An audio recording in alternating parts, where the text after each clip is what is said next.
That's a career high 5 hits for Russell Martin.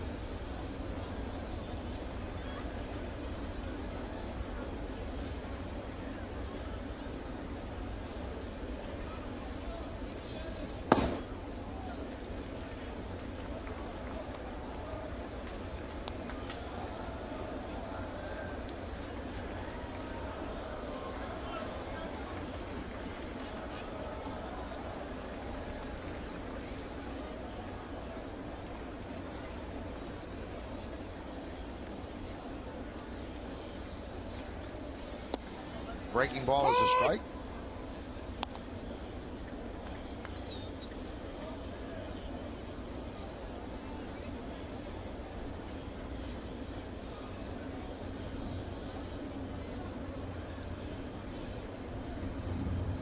The 2-1. 3-1. Well, the Yankees with 18 hits today, that's not even near what the most they had in a game this season. They had 24 on July 30th against the Orioles right here at Yankee Stadium.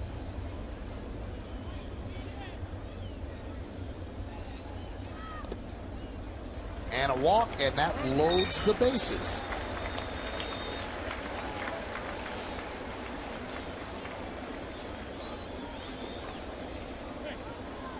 William actually miscounted. There's been so many walks. There's 13 walks.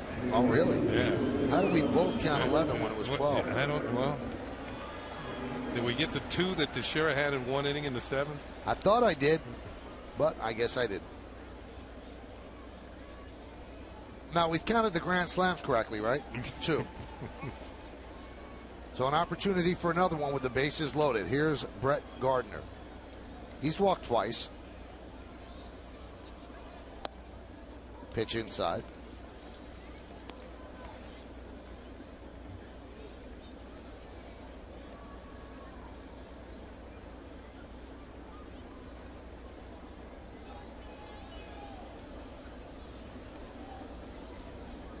It's 13. The 1-0 inside 2-0. Boy, Billings is really struggling, and he's just taking one for the team right now. And Recker trying to settle him down. There's no place to put Gardner. They don't want to use another pitcher in a game like this one. Yankees 2 away from their season high in runs scored. They had 18 against the White Sox at Chicago early this month, August the 3rd.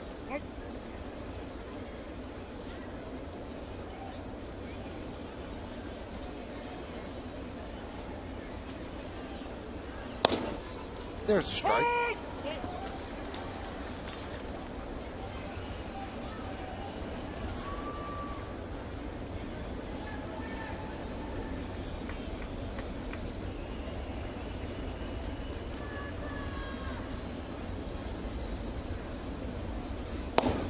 And the count 3-1.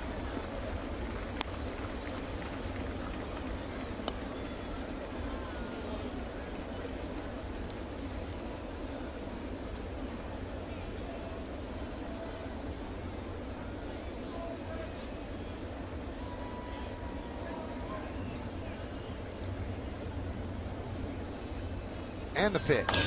Foul back. And the count is full.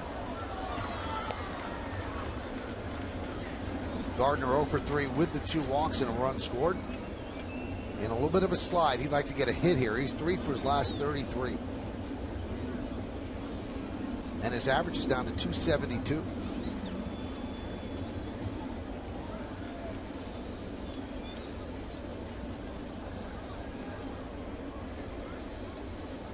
The pitch. Hot shot at Weeks, and it's off his glove and it goes into right field.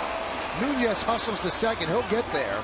Cervelli scores. It's an RBI single for Gardner, and it's 17-8 Yankees. One thing you'll notice about third base coach Robbie Thompson, he is slamming on the brakes for everybody who's coming around third from second base. And this is not the type of game where you would want to bang play at home plate. The Yankees have a comfortable lead. Just take 90 feet at a time.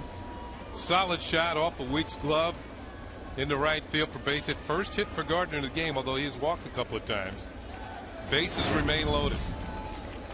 Here's Jeter, who looks up at the scoreboard and sees a 300 batting average for the first time since the beginning of April. Pitches low, 1-0. Derek with 3 more hits today. An RBI, a walk, 2 runs scored. 8 hits in this series.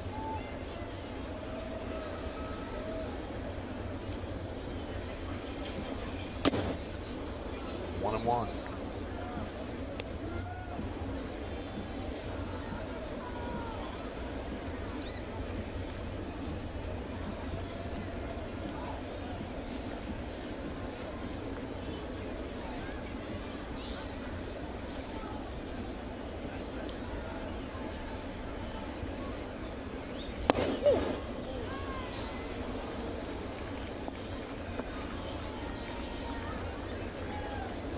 Brian Fuentes warming up. Would they bring in Brian Fuentes to face Granderson? Well, we'll see, unless Jeter hits into a double play.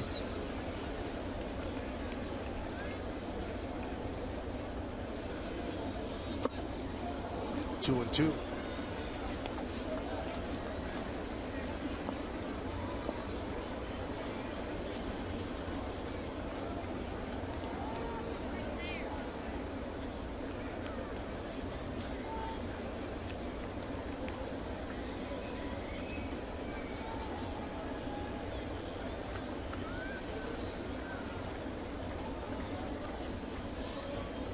The 2-2.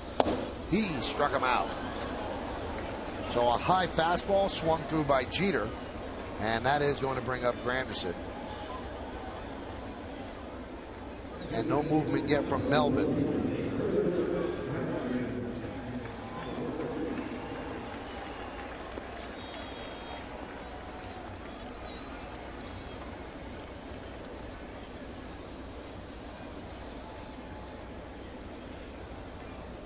Bases loaded, 2 outs for Granderson.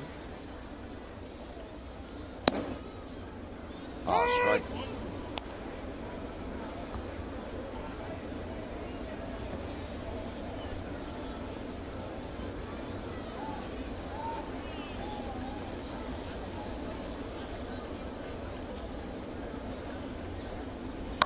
That one is drilled deep to right field.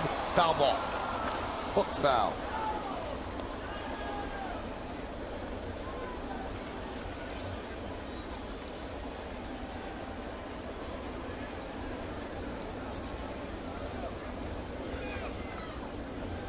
Russell Martin, 5 hits today. He's at third, Nunez at second, and Gardner is at first.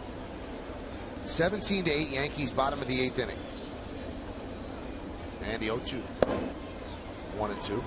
Plus you got Granderson up here sitting on 99 runs batted in.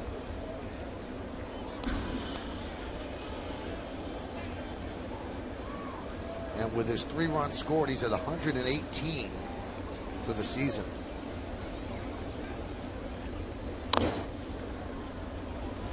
Still 1 and 2.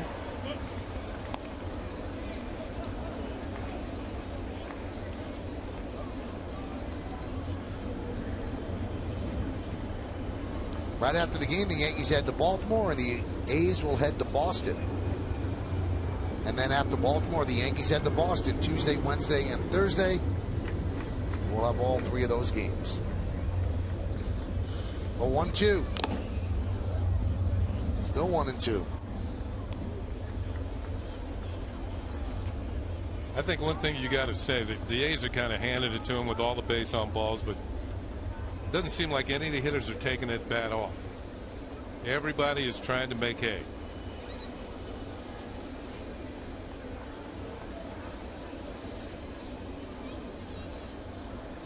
One, 2. That one is driven out to right center field and deep. Going back is Sweeney. Looking up. See ya! Baseball history. The 3rd grand slam of the game for the Yankees. Never before done in the history of baseball. Curtis Granderson with a grand slam. History in grand style.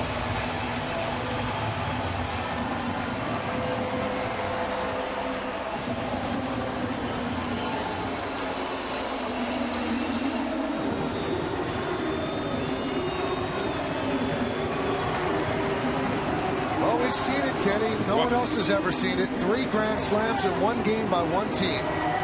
What a way to cross over the 100 RBI mark.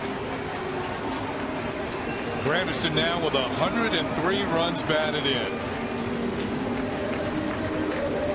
Well, Bob Melvin's going to go to his bullpen. And Curtis Granderson now has 103 ribbies. The Yankees have 3 grand slams. Cano, Martin, Granderson, and a 21-8 lead.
The Yankees in the history books with this swing. Low fastball, knee high, drives it towards the Yankee bullpen, and it's not going to stop until it is gone. Sweeney runs out of room, and the Yankees are in the history books. Fuentes on to face Jones, and there's a strike. Here's another look. This is a no-doubter. Granderson can break it down. What a season. 36 home runs now and over 100 ribbies, 103, and 119 runs scored. Yankees were down. Now consider the score. The Yankees were down 7-1. They've outscored them 20-1 since the 3rd inning. Fouled away.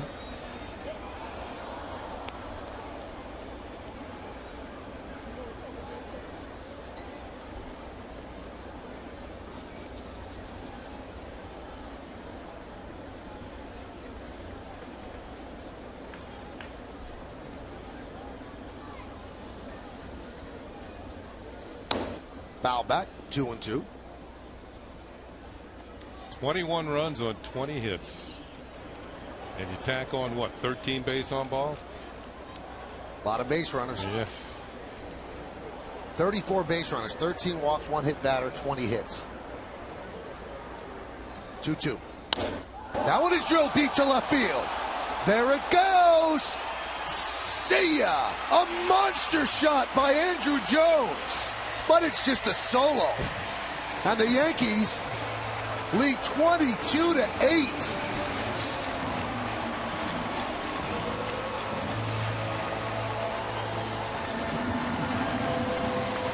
Number 10 on the season for Andrew Jones. And Michael, after that home run he hit Minnesota, I don't know if this one went further than that one, but this is crushed as well. That's one of the longest home runs we've seen. That was about 8 rows up in the bleachers. And the Yankees bat around again.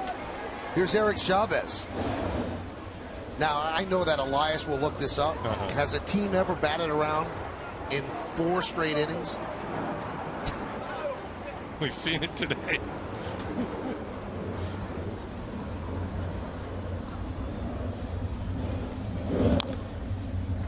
Chavez hits a dribbler in front of the plate, and the inning is mercifully over for the A's. Yankees score 6 runs in the 8th, but they had 3 grand slams today. One by Robinson Cano, another by Russell Martin, and then Curtis Granderson. How perfect. Granderson, grand slam for history.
First time in his major league career, and it's the circle of life or the circle of a baseball career, because Jorge Posada, when he started in the Yankee organization, started as a second baseman before the organization decided to switch him to catcher, and here he is, a second baseman here in August of a game the Yankees are winning 22-8. You know what? It looks like a brand new glove right out of the box. New catcher is Francisco Cervelli. Ayala still on. And he deals to Willingham inside. 22-8.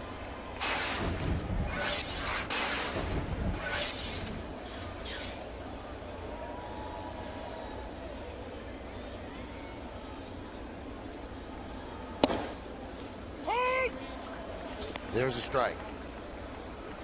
Now, Kenny said during the break, and boy, truer words were never spoken. If you're going to stay this long, you at least want to see something you've never seen before. Now we've seen 2 things we've never seen before. 3 grand slams and Jorge Posada playing second base. Well, you talk to Jorge, and he used to be fast. There's all the years of catching that kind of slowed him down, but he was a fast second baseman. And that looks like a brand new glove. The 2-1. Punched out to right field. That is going to be a base hit. That's going to bounce into the seats for a double.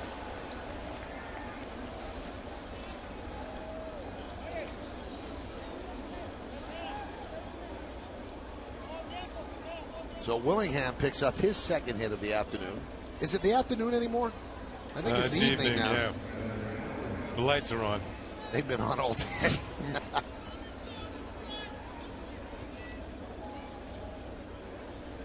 Here's Brandon Allen.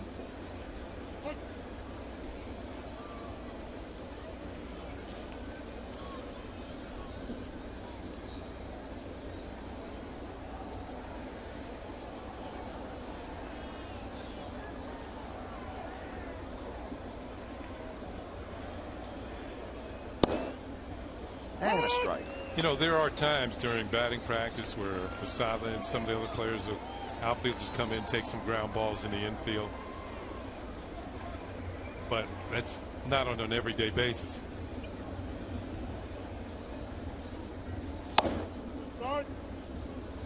Now, earlier this year, I believe they had Russell Martin at second. Yeah, I've seen that. And I had asked Jorge, hey, you started as a second baseman. Could you have done it? He said, yeah, I thought about it. He said, I don't think I could do it, though.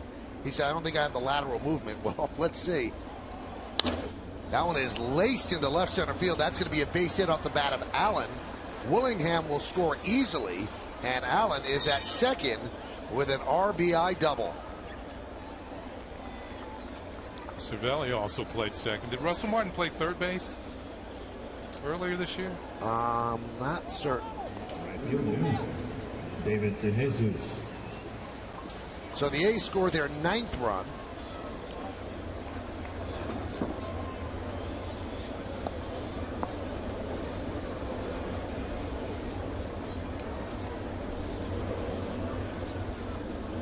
This is not one of those days to try and bring down your earned run average. There's not been an error in this game. Yeah, they're all earned. They're all earned. 31 runs on somebody's ledger. The people in the manual scoreboard have worked up a sweat today.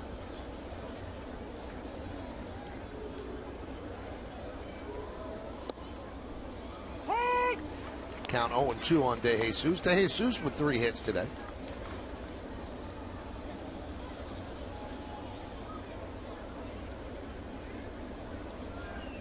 The record for a 9-inning game, time-wise, is 4 hours and 45 minutes. That one's driven deep to right and foul. And it was the Yankees and the Red Sox who did it on August 18th of 2006. The Yankees beat the Red Sox 14-11. Now, in order to tie the record, you'd have to go to 719. It's 703 right now, 720 to beat the record. We don't want to do that, do we? You want to see stuff you've never seen. High fly ball, right field. Andrew Jones drifts back. He'll make the play. Tagging is Allen, and he will make it to third. You know that 22210 up on the scoreboard for the Yankee totals? Right.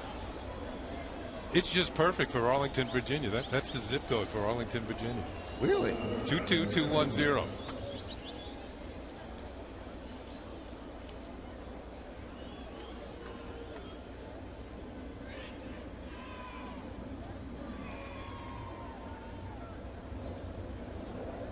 Here's Eric Sogard. Hammered foul. Hey, we got to thank our crew here at Yankee Stadium. What a job. A long day.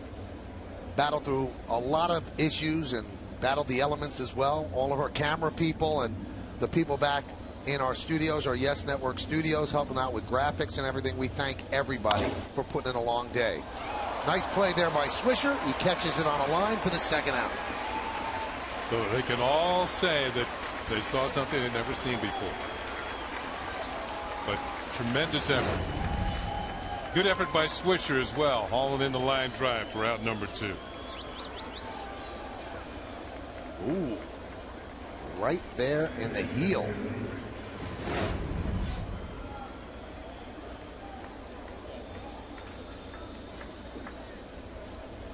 And here's Anthony Recker, and he could say, hey, my first big league game, there was history. I was behind the plate for 3 grand slams. I called 3 grand slams.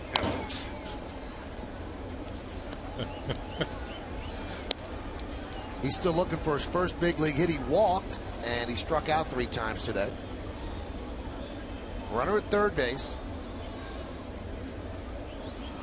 And that's Brandon Allen. 22-9 Yankees.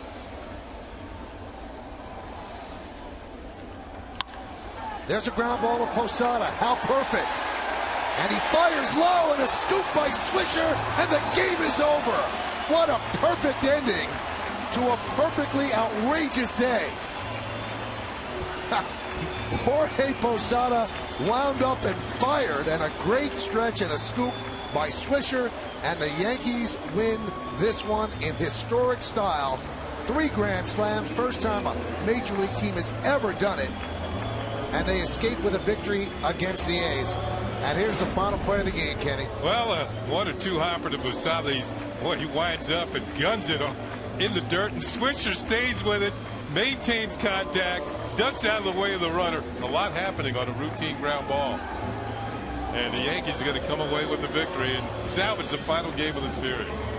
And a big smile by Posada. He threw that ball as if he was trying to gun it to second base. And Swisher feeling good about it as well, as he saved Posada his first error at second base. Hey, stick around for the postgame show to find out who's today's Chevy player of the game. What an outrageous game, and Jack Curry is down on the field right now. Jack?